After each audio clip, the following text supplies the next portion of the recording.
I make about 50 ringgit to 100 ringgit a day from simply playing play to earn NFT games, and these are my top 3 play to earn NFT games that you can play to make 50 ringgit to 100 ringgit a day. If you're familiar with my channel by now, yes, these are crypto projects, and yes, these are not scams. The crazy thing is that play to earn is blowing up so quickly, and only about 1 million to 2 million players are actually playing play to earn NFT games right now.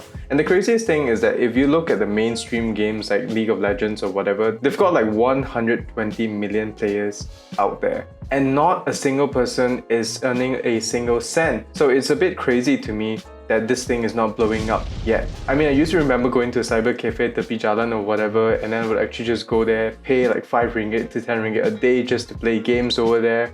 And so it's a bit crazy to me right now that I can actually just play games and make money instead of paying to make money. So we're gonna talk about 3 main things for each game. So the first thing would be how it works, the second thing would be how to earn in the game, and the last thing would be how much you can earn in terms of ringgit per day.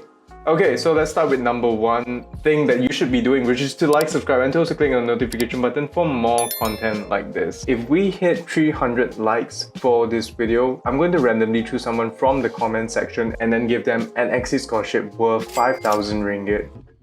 Oh, that's hot!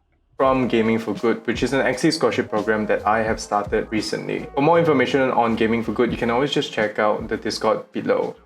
Back to the video. The first game on our list today is actually Axie Infinity. Axie Infinity is sort of like crypto Pokemon. So you need about 3 Axies / Pokemon in order to play. Just like Pokemon, some types are stronger compared to other types. For example, in Pokemon you've got Fire, which is stronger compared to Grass, but in Axie Infinity it's going to be something like Beast is stronger against Reptile, or Reptile is stronger against Aqua, or something like that. So it's also very much like a turn-based game like Hearthstone as well. You essentially use cards to play to battle against each other. Unfortunately, it costs quite a bit to start though, simply because in order for you to start playing Axies, you actually need to fork out somewhere around 3,000 ringgit to 4,000 ringgit in order to start playing the game. So that's actually quite expensive. So in the game, you actually have 2 game modes, which is Adventure mode and also Arena mode. In Adventure mode, what happens is that you will be battling against some monsters and things like that with Axies.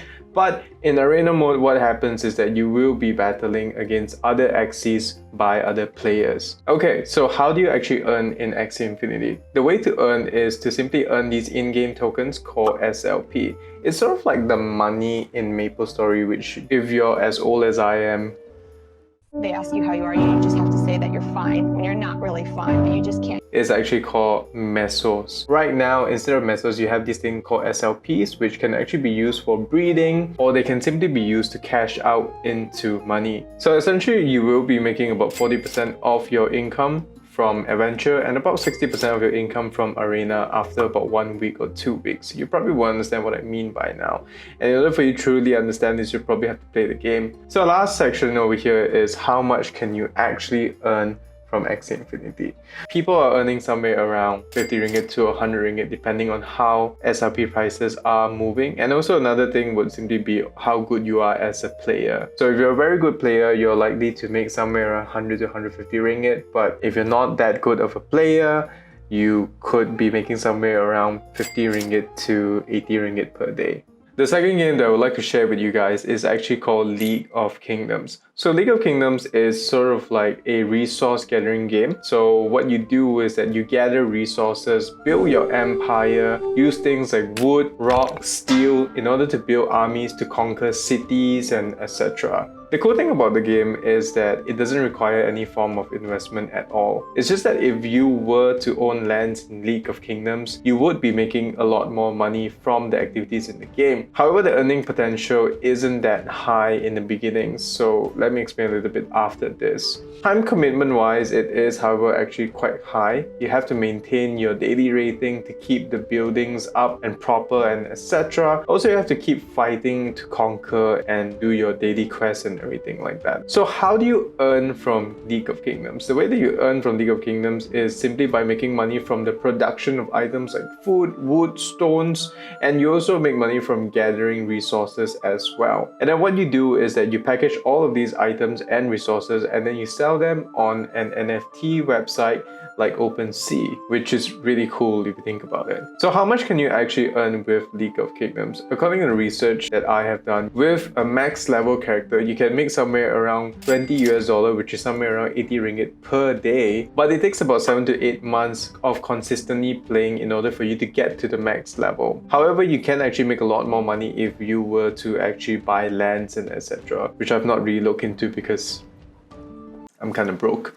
But yeah, you'll definitely make a lot more if you were to actually purchase land. Okay, so the third game that I'm about to introduce to you guys is actually called Splinterlands. So Splinterlands is actually a card-based game. If you've ever played Yu-Gi-Oh, it's something like that, but far simpler. So how it works is that you battle someone one-on-one just like Yu-Gi-Oh, and then what happens is that you have to quickly build a team from your cards. Different cards have different elements and different power ratings. Once you've got your cards, you can then battle it out. There's also an automatic function which is actually quite nice if you're in a rush. So what's cool about Splinterlands is that it is completely free to play, but the basic cards that you get are not that strong and it's very hard for you to win with those basic cards. As per usual, in order for you to actually win more, you have to have better cards, and in order for you to have better cards, you actually have to spend more money. Okay, so let's move on to how do you actually earn from Splinterlands. There's actually 3 ways to make money. The first way for you to actually earn is to actually earn via dark energy crystals, which is kind of like the Mesos for MapleStory or SLP for Axie Infinity. You can get dark energy crystals from simply winning battles. Second way for you to actually make money is for you to do your daily quest in order to get your loot chests. And the last way for you to make money from Splinterlands is to simply gain a very high ranking at the end of the season, and then you'll be able to be rewarded with maybe cards or like dark energy crystals and etc. Another fun way for you to actually make money from Splinterlands is for you to simply buy a very rare card or very strong card, and then you can actually rent them out for money as well, which is really cool. So on to the last section, how much can you actually earn from Splinterlands? The crazy part about Splinterlands is that there's so many ways for you to earn.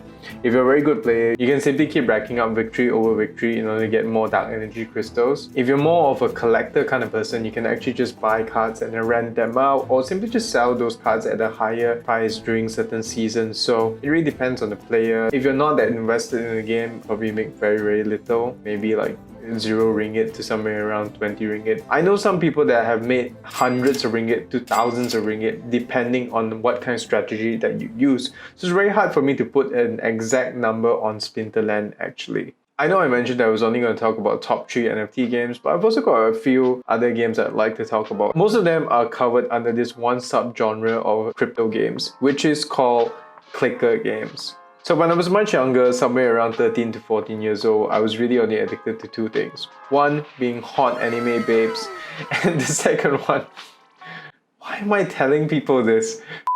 And 2, these clicker games on Facebook called Mafia Wars and also Castle Age. Basically, a clicker game is you clicking on certain text speeches and text boxes and everything like that. And the joy comes from reading about how much you've progressed and etc. These crypto games are exactly just like that. Instead of you just getting the joy from reading, you're actually making money while you're reading about these things as well. I know it's going to sound a little bit crazy, but at one point I was making somewhere around 50 ringgit in 10 minutes every single day. I'm not going to tell you which clicker game because I don't want you guys to go into that clicker game, but that is obviously unsustainable and eventually the economy crumbled as well. Lesson learned here is that most of them actually come with very unsustainable economies and you should really be careful. Some of the more popular clicker games out there nowadays would be something like Plants vs Undead, CryptoZone, Dragonary, and also Crypto Blades. Most of their economies are extremely unstable, but some are okay. Also, you guys need to chill about asking me about what's the next top NFT games. So I'm just going to tell you what I'm really looking forward to lately. So the first NFT game that I'm really looking forward to is actually Illuvium.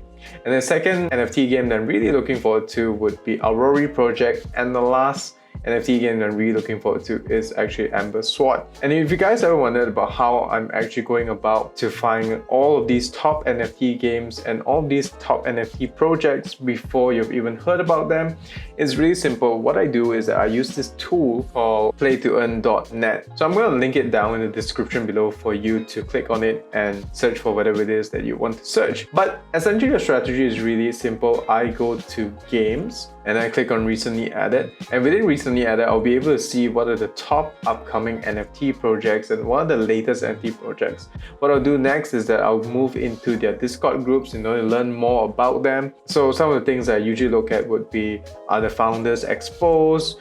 Is the development team solid? I would also read up on the tokenomics. So all of this will actually be in their white paper, something that you should really look into and you should really learn from as well. One last thing that you guys would need to learn is to like, subscribe, and also click on the notification button for more content like this. Once this video hits about 300-500 likes, I'm gonna fish for the comments below to see who deserves the Axie scholarship from Gaming for Good. I'll see you guys in the next video. Bye bye.